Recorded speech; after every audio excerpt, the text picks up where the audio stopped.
Good afternoon, everyone, and welcome to the Triangles Meditation Group, a weekly webinar to introduce the work of triangles to people who are new to it and to aid them in the forming of triangles.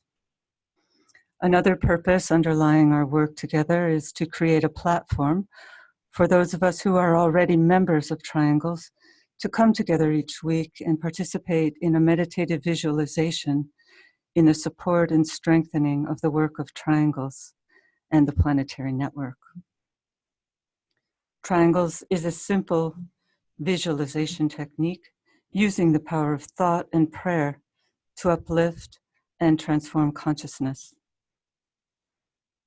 The work is simply the establishing of a line of light, of loving communication between three people who agree to vivify that triangular link every day. Three people linked together as a triangle of light, mentally, spiritually, and in a spirit of goodwill to all humanity. This triangle is then placed within the planetary network of triangles. And as the network is visualized, the great invocation is sounded in order to release and circulate spiritual energies throughout the entire etheric network and into the consciousness of humanity, touching all open hearts and minds that can respond to spiritual stimulation when it is released into the atmosphere. Triangles need only take a few minutes each day and can therefore be fit into even the busiest of schedules. So today we have an opportunity to speak briefly with Michael Robbins. As many of you may know, he's the co-founder and president of the University of the Seven Rays and the Seven Ray Institute. And he's presented conferences with that group over many years now. Michael's a long-standing teacher of the ageless wisdom through the study of the seven rays, esoteric astrology, cosmology, and rayology. And Michael's also the author of Tapestry of the Gods, a 2-volume psychoanalytical rayological treatise on the seven rays, and also of The Infinitization of Selfhood, a philosophical treatise on the nature of identity. So we look forward to hearing from Michael a little later after our meditation. And so now, as we have been doing for the last few weeks, prior to the sounding of our mantra, which you see on the screen, we'll just do a brief visualization.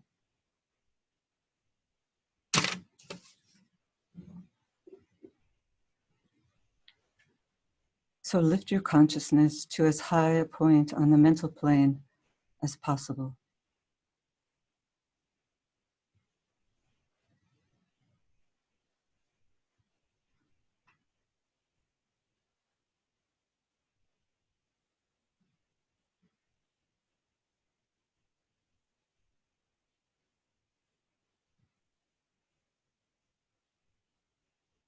Look out over the world, seeing it as one of light, with here and there points and centers of intensified light.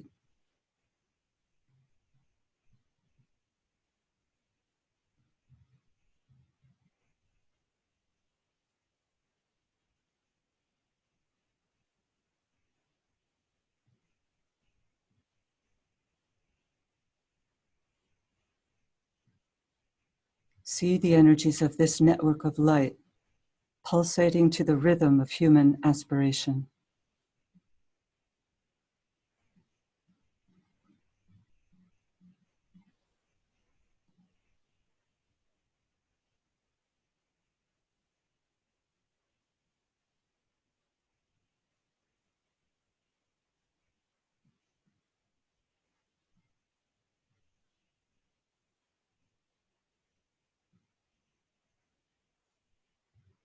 Now regard yourself within the planetary network as a channel among many channels, transmitting the energy of the spiritual hierarchy.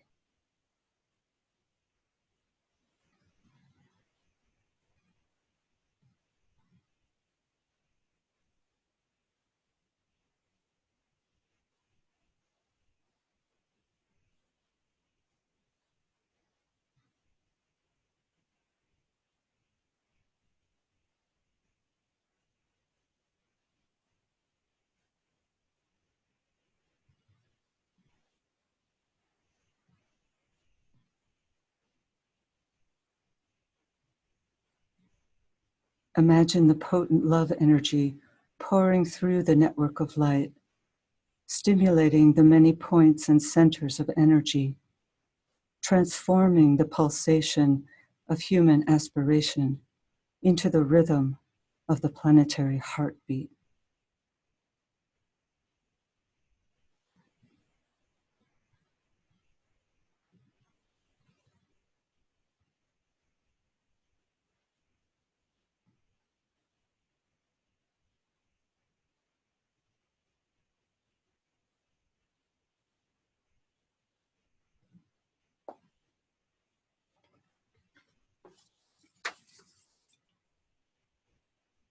Radiance are we and power. We stand forever with our hands stretched out, linking the heavens and the earth, the inner world of meaning and the subtle world of glamour. We reach into the light and bring it down to meet the need. We reach into the silent place and bring from thence the gift of understanding.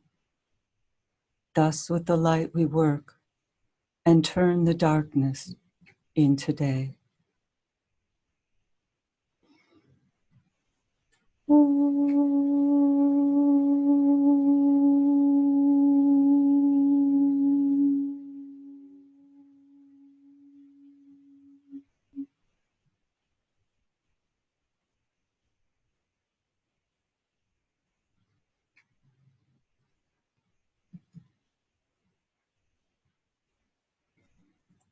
So as you know, today is the day of safeguarding, the day of the Aquarius full moon, a day when we're asked to cultivate an inner silence amidst our outer activities. And today, as many of you will know, the potencies of this alignment are augmented powerfully by the fact that it is also a lunar eclipse. And so the portal, which extends so beautifully at this time from the greater zodiac, which is, we're told, is entering into Aquarius in the larger cycle, and in the lesser zodiac, we're also entering into the sign of Aquarius. And then in the zodiac that conditions our planetary life, we also find ourselves at this period in the sign of Aquarius. And so this triple alignment could perhaps be said to be a greater macrocosmic manifestation of the alignment between spirit, soul, and personality in an individual. So it's a potent opportunity each year when we work with the energies of the Aquarius full moon to bring through these waters of life, because that's really what the keynote of this sign says, and it's what the energy that will be pouring into our world over this next coming 1600-year period when the sun moves into Aquarius. Humanity will learn through the activation of our individual etheric or energy bodies to appropriate life in group formation and to use that life to uplift and transform others, to give forth from the water pot within ourselves so that our lives can be of moment in these challenging times as we pass through this great transition period. So I'd like to now ask us to take a moment of silence to prepare for our visualization.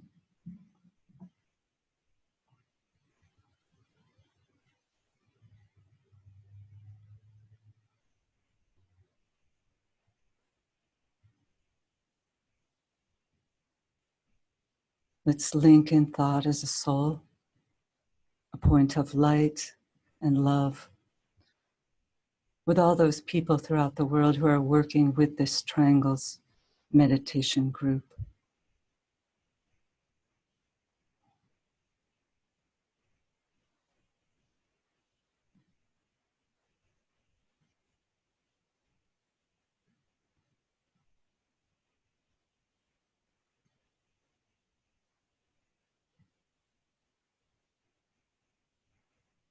Sound together the affirmation of will.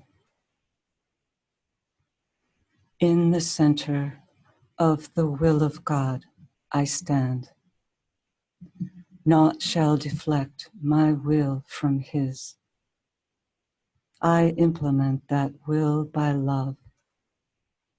I turn towards the field of service. I, the triangle divine, work out that will within the square and serve my fellow men.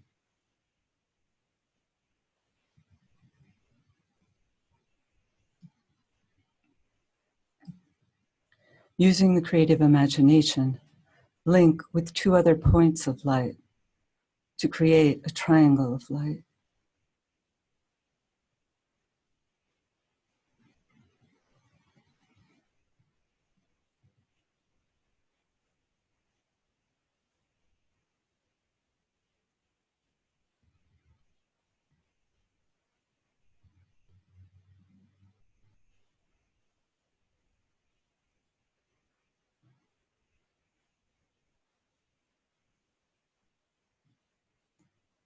Now visualize the triangle in which you are working as an essential part of the radiant worldwide triangles network.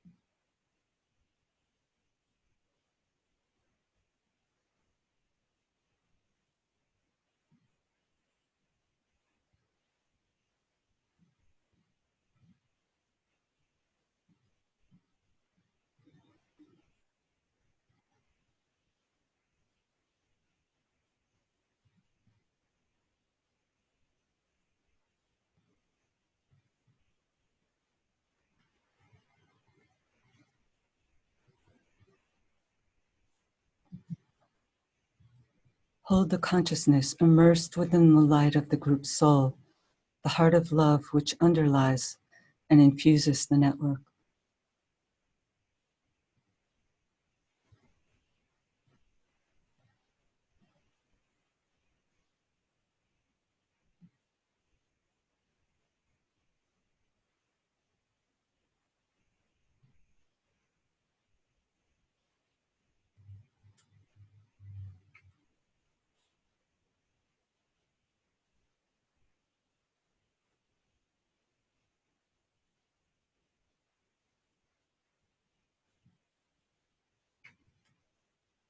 Now lift your consciousness to the world teacher, who stands as the heart of love at the center of the spiritual hierarchy, and also at the heart of each triangle.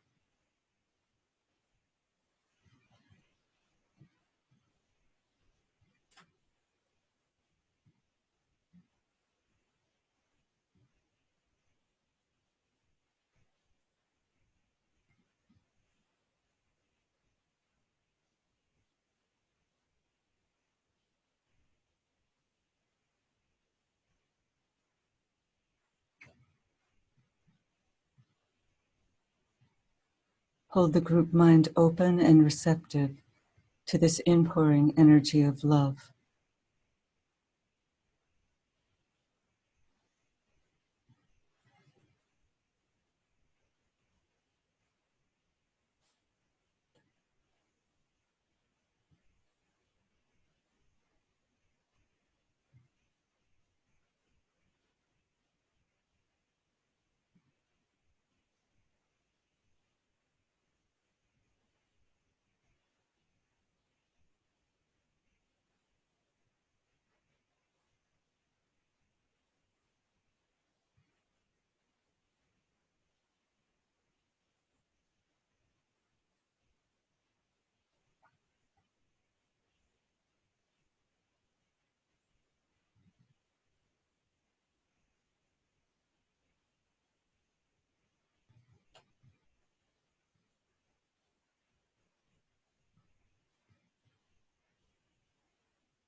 Now visualize light and goodwill circulating around the triangles from point to point and flowing out through the network into the hearts and minds of men and women everywhere, healing and transforming human consciousness and establishing right human relationships.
Visualize the whole planet alight with triangles. See new triangles being formed everywhere.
Prior to sounding the great invocation, let's pause to visualize the network acting as a link between the world of spiritual realities and humanity, and as a channel through which light and love and divine purpose may flow into human consciousness.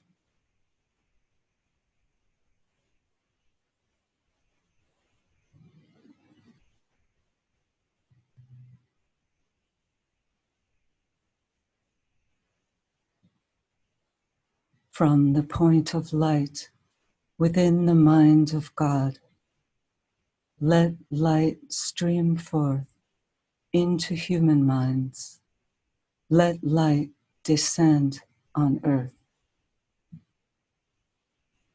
From the point of love within the heart of God, let love stream forth into human hearts. May the coming one return to earth.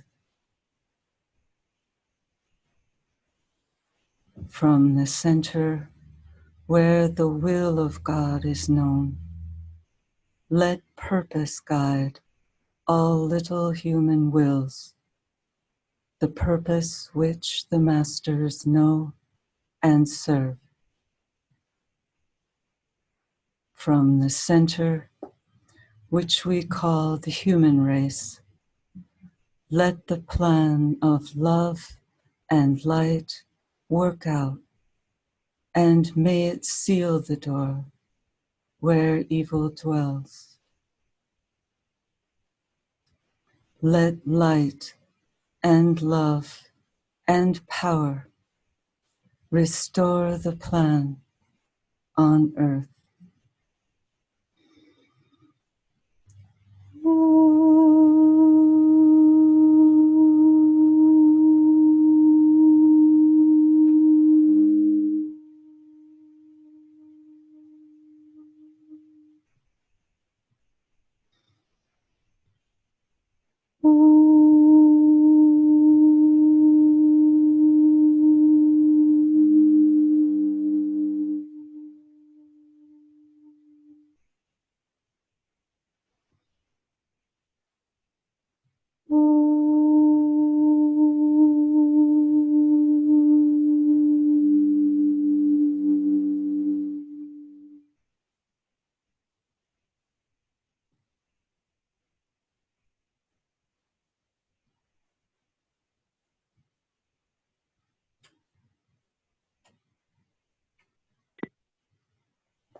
Thank you, everyone.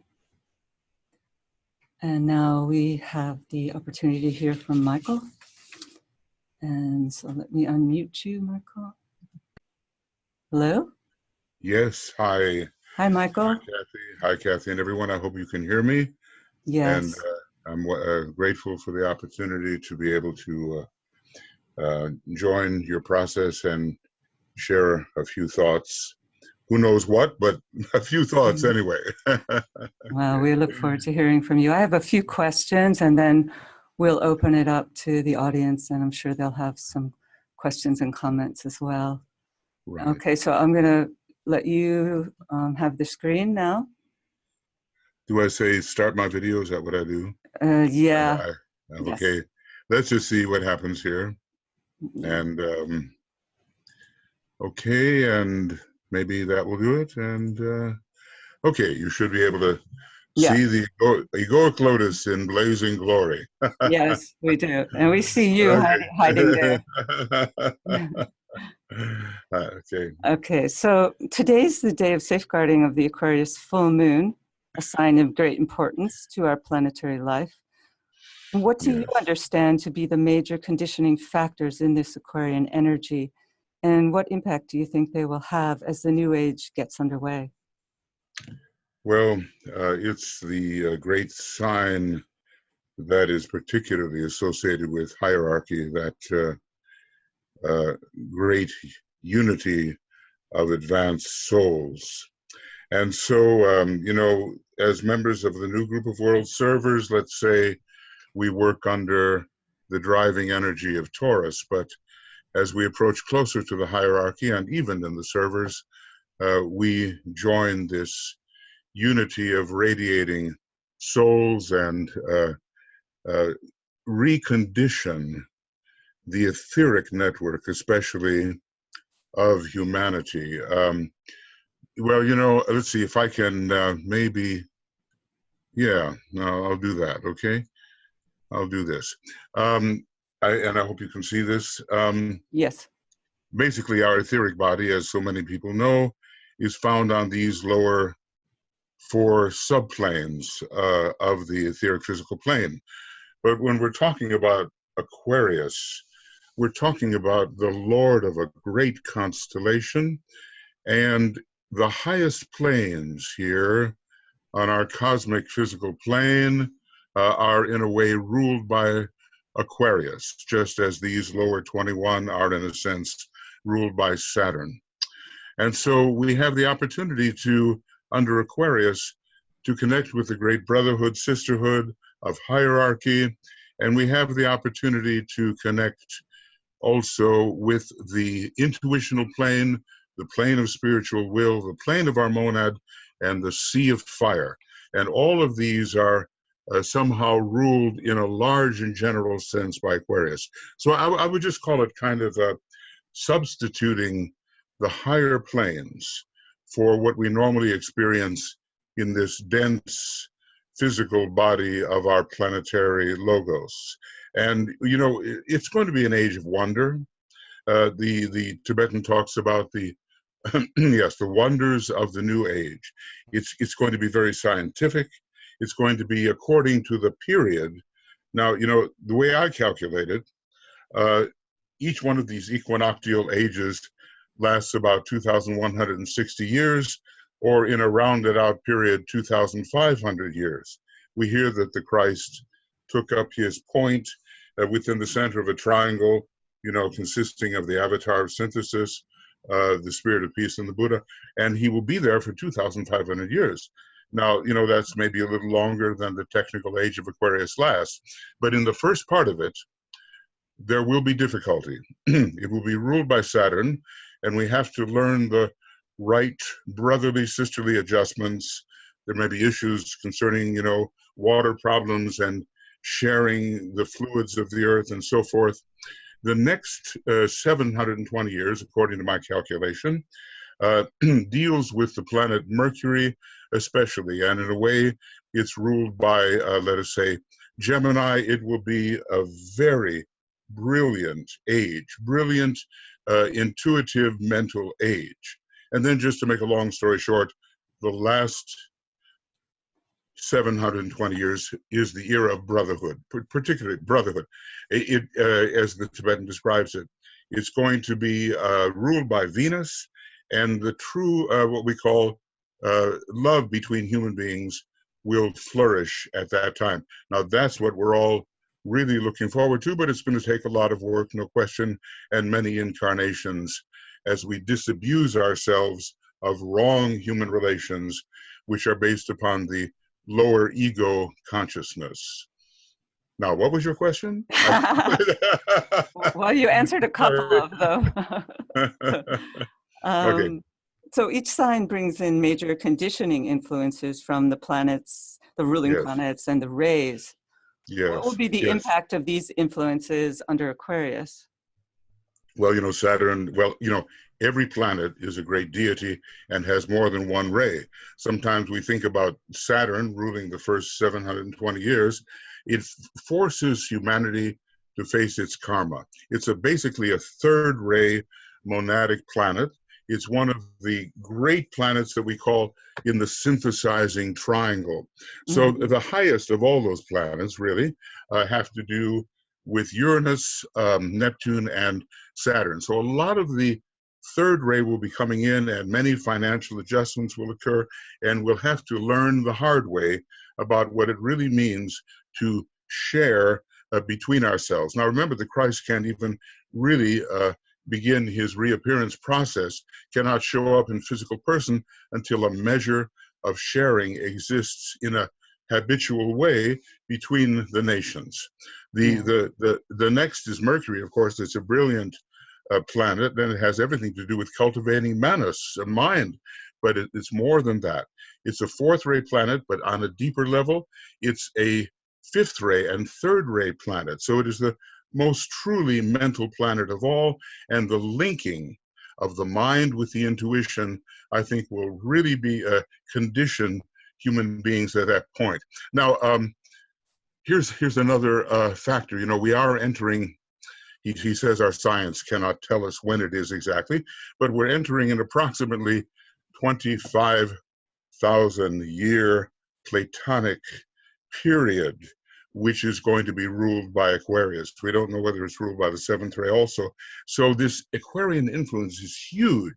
It's going to extend a long, long way into the future. And now we're just talking about a small equinoctial age of, let's say, 2,500 years, or according to the actual figures, 2,160 years. But let's just say telepathy in all of its manifestations, all kinds of travel, all kinds of sending and receiving of energies, the stimulation of the etheric body in entirely new ways, and the circulation of the ethers in new and healthy ways under the seventh ray will be coming in when Mercury rules. Now, when it comes to Venus, it is our great prototype. Venus and the Earth should be equally developed, but they aren't, because there's been a lot of trouble on the here on our planet and on the moon and so forth, and we fell behind.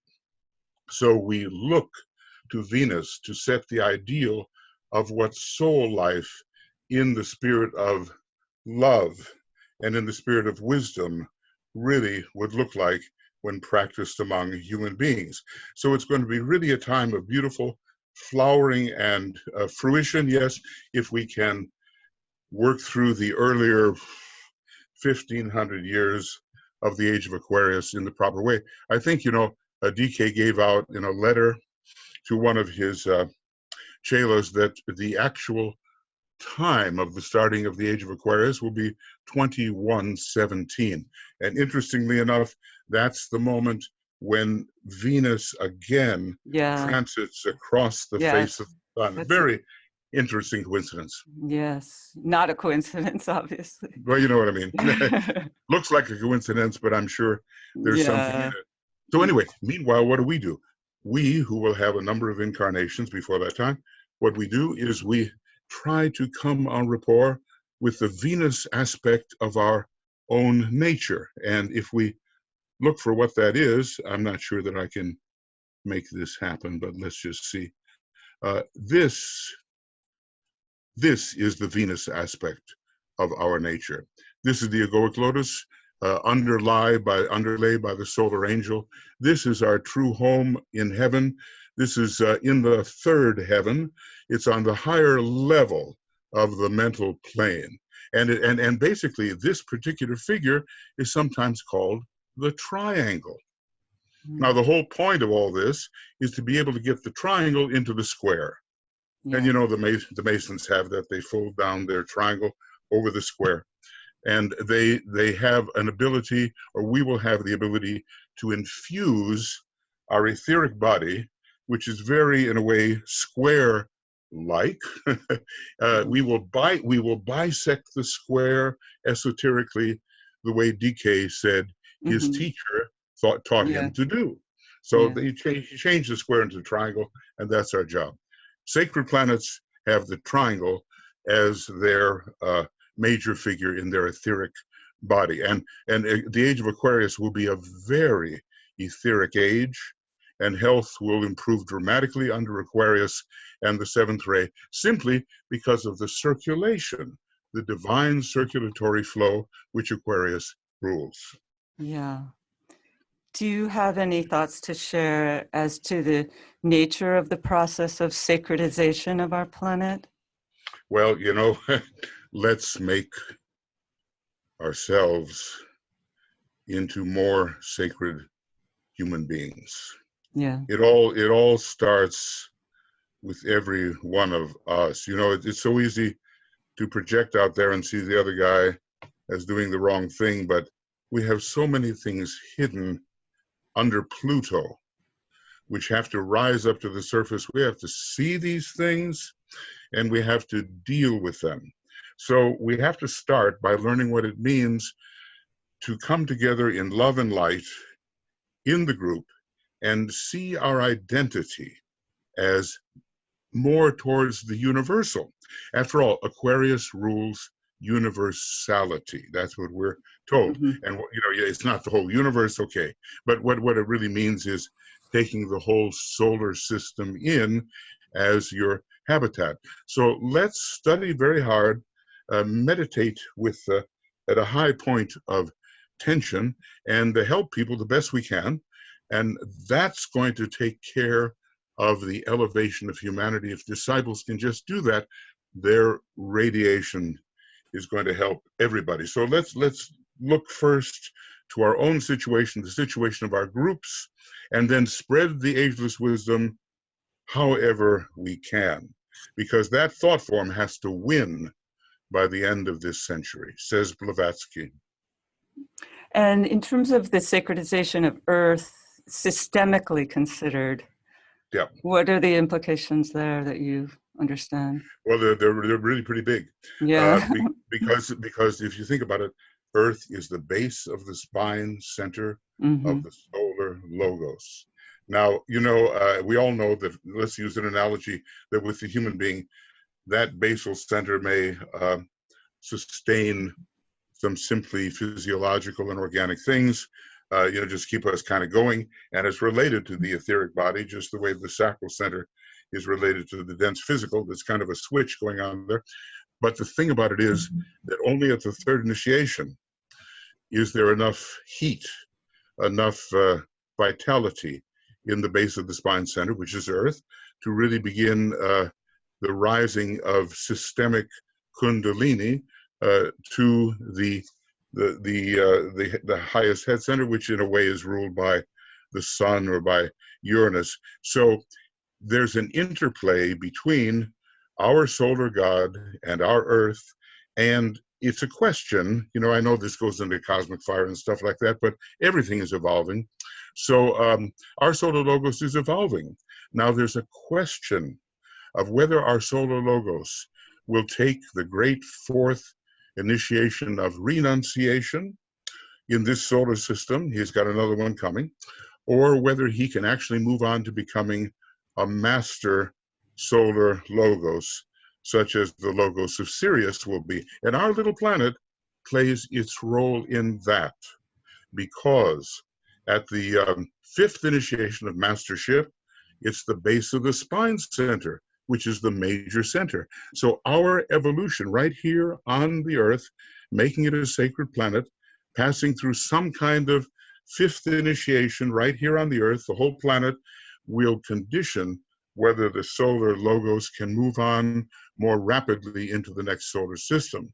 I know it seems like a very big thing, and we've got trillions of years left in a way, but we might as well get the big picture and see what our tiny little activities are fitting into. Yeah, and as you yeah. first mentioned, it has a lot to do with humanity, doesn't it? Well, yeah, yes, it does, of course, because we're that middle kingdom, and we have to bridge the higher kingdoms with the lower. Now, the kingdoms, as we know, I just reviewed them. The mineral, these are the evolving kingdoms: the mineral kingdom, vegetable, animal, human. Then the kingdom of souls. Then the kingdom of planetary lives, the sixth. The Chohans are there, and then finally the kingdom of solar lives. Now we stand between the higher three and the lower three, and we have free will, but not too much wisdom. And the way we handle things will condition whether we have an integration on our planet or whether we remain in a rather fragmented state, which is not conducive to the unity of a love-wisdom system. But by the way, the soul ray of our planet, and thus at this time, the most important ray is the second ray, and Aquarius, the age of Aquarius, will be the age of universal love. That's what it's meant to be. Now, hopefully we can bring that out, and we will not be captivated by all of the amazing inventions and the technological advancements and all kinds of magical process. We've got to keep the heart in it, and it's white magic that we have to follow. Thank you, Michael. So now I'll open it up to the floor. Anybody who would like to share a comment or a question, you can either raise your hand by clicking on your name in the participants box, or you could type in a question or a comment for Michael in the chat box. Okay, I don't see any of that, but you can advise me. Yeah. Okay.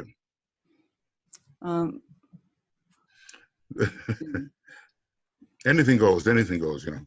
Yeah. That's what I always tell my students, that, okay, now we've just had a subject. You can think about the subject or ask about the subject, or you can just talk about occultism if you want to, and, you know, that's fair game too.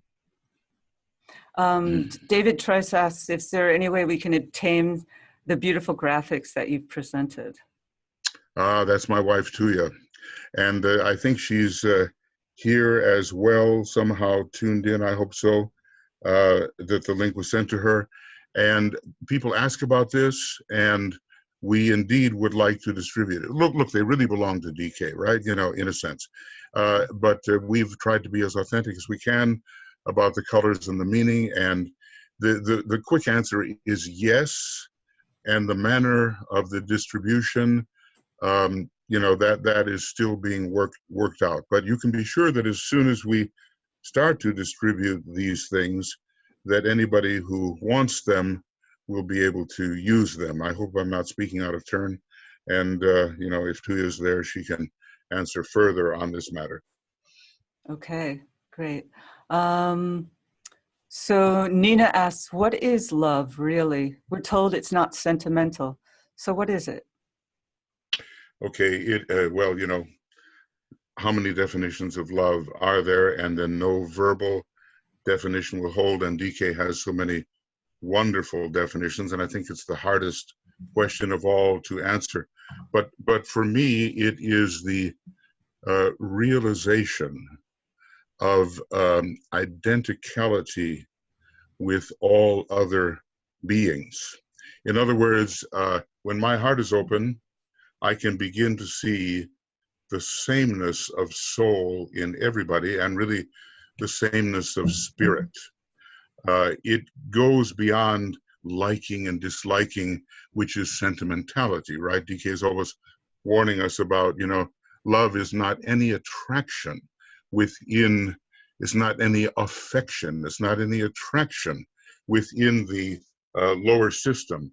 It is a soul approach, triadal approach, monadic approach, until there is a merging into identicality of being. And that to me is the greatest expression of love. In other words, I can love you, but if I am you, I love maximally, love even more. So it's the major question on our planet with its second ray soul, and in our solar system with its second ray soul. And I don't even pretend to be able to answer as beautifully as Master DK has done. I mean, what we really ought to do sometime is take a compilation on love, what Master DK has said, and really, over a series of weeks, really examine that. But for me, it's realizing the sameness of all beings, regardless of their external manifestation. It's realizing that one is actually the other, and that's a tough thing to do, very, very subtle, and one has to work on it for years and lives, as far as I can see. I hope I didn't evade your question. No, that's great. And Tuya is saying that some of the images are experiments. They will come along. Please let me know who wants them.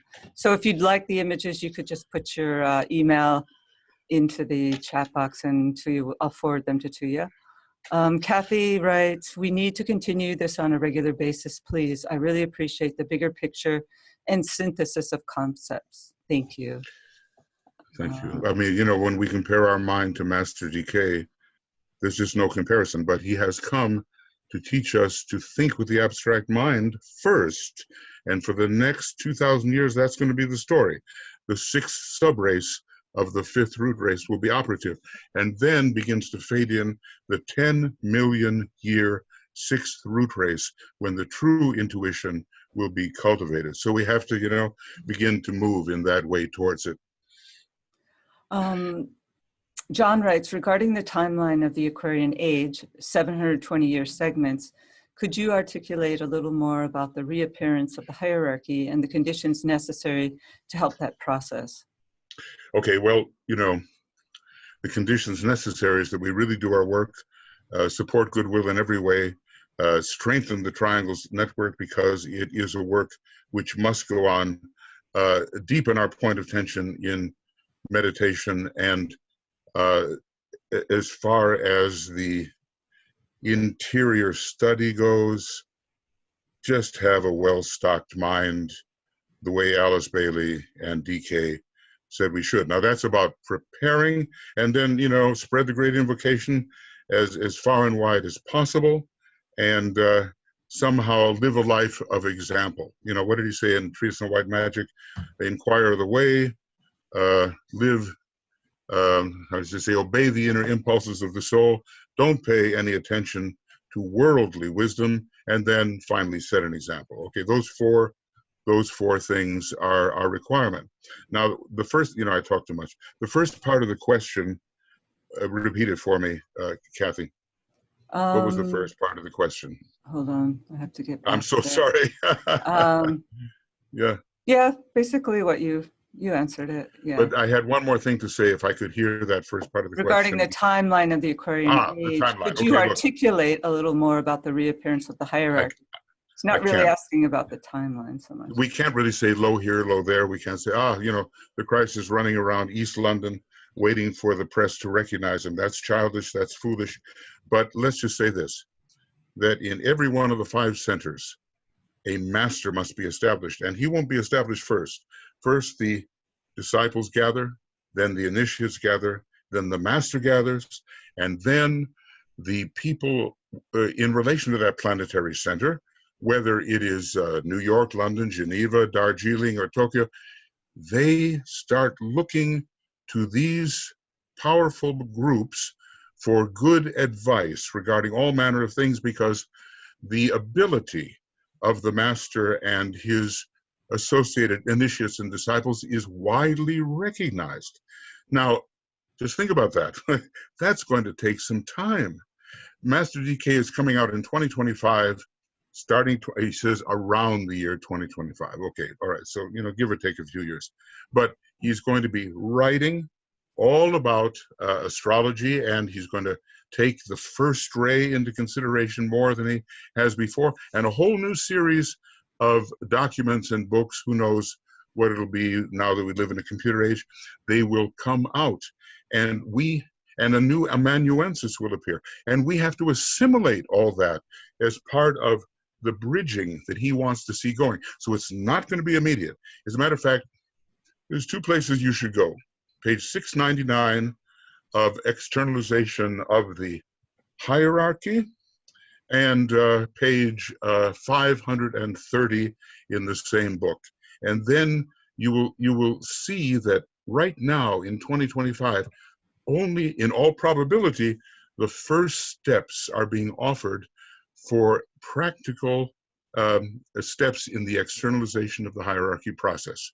So I wish I could, maybe I don't need to run there. Anyway, if you have the Alice Bailey CD-ROM, which I would recommend to everybody, or if you have a copy of the book, Externalization of the Hierarchy, go to those 2 pages and you will see all of the preparation that is required before the Christ can really put in an appearance. And then on a great wave of expectancy, and it will be seen as a credible and creditable possibility, he will come. Every eye shall see him, but not everybody will recognize him.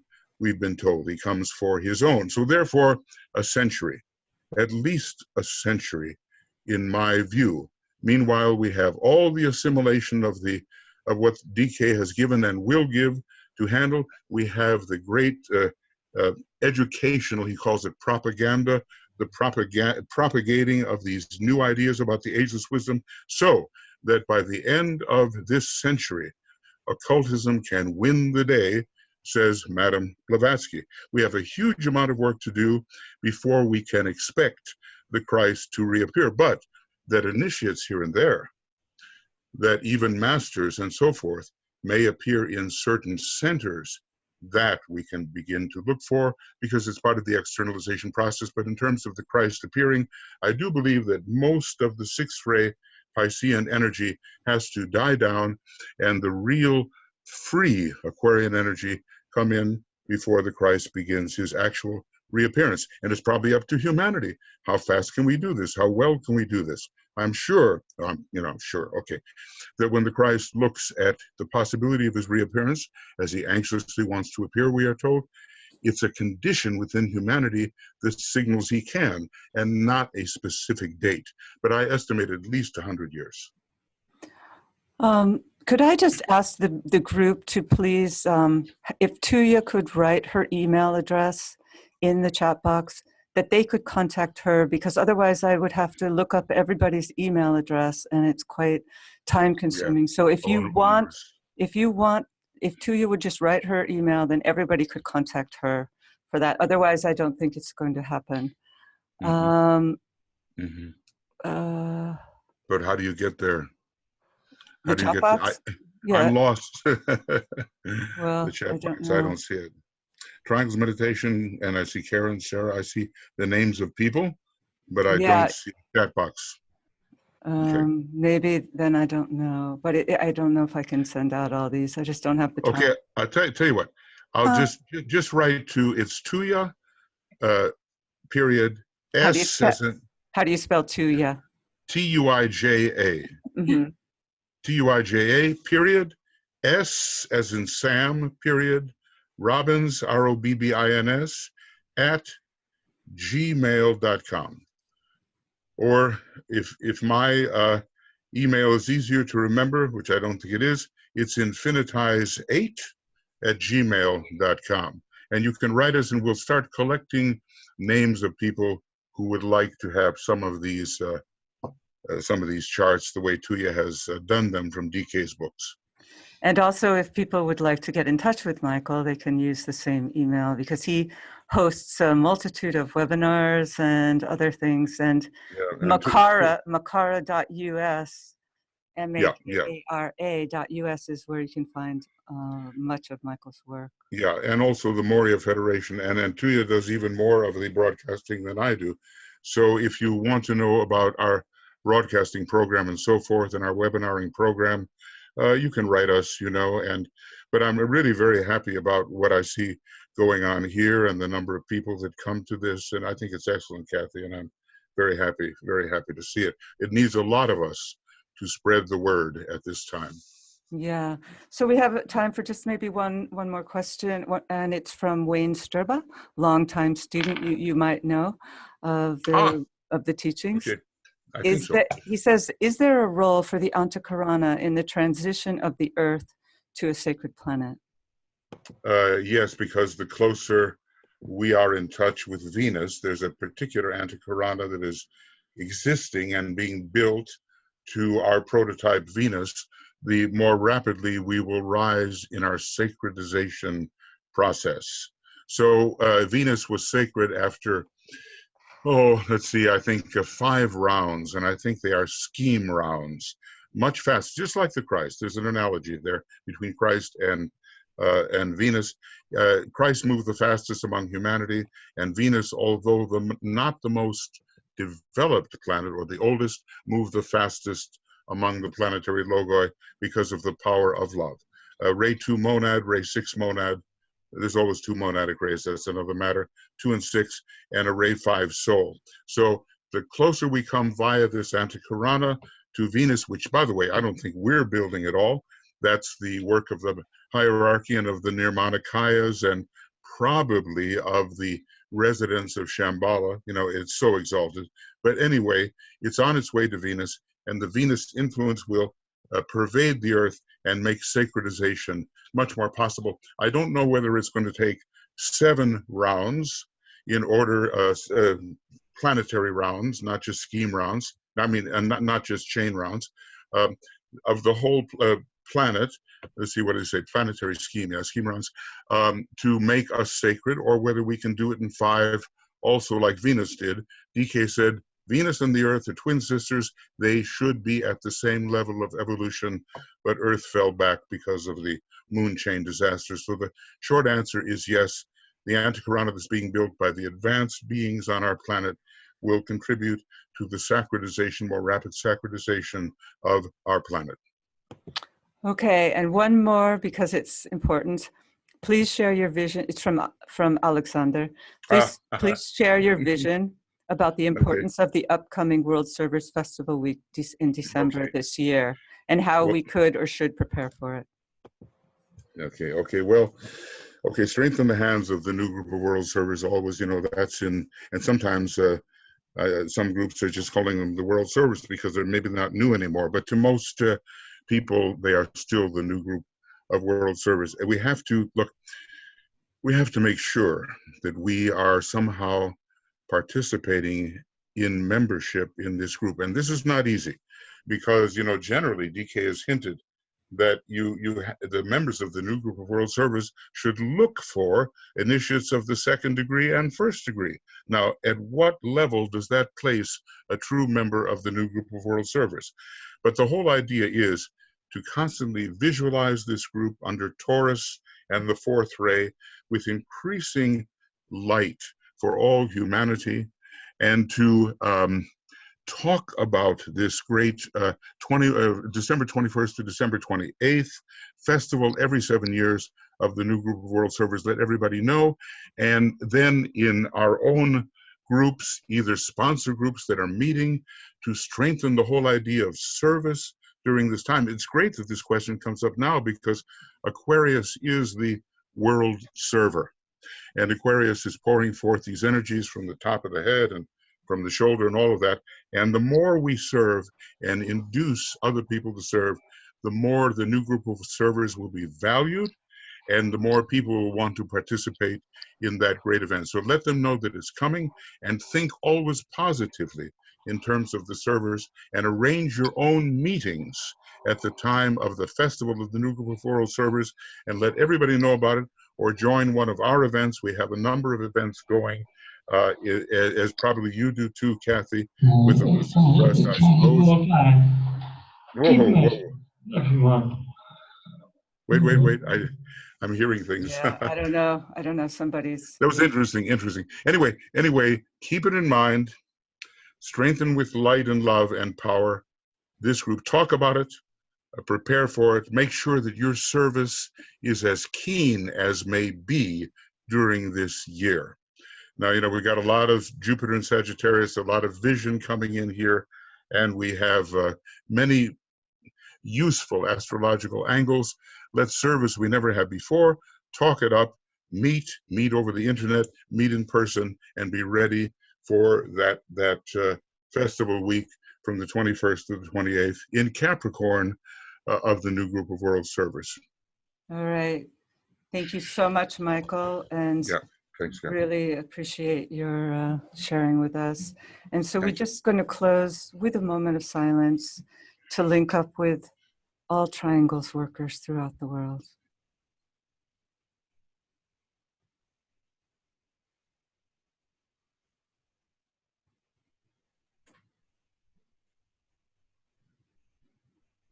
Thank you again, Michael, and thank you to everyone for your participation. Thank you. Bye-bye. Bye-bye. Bye-bye. Thank you.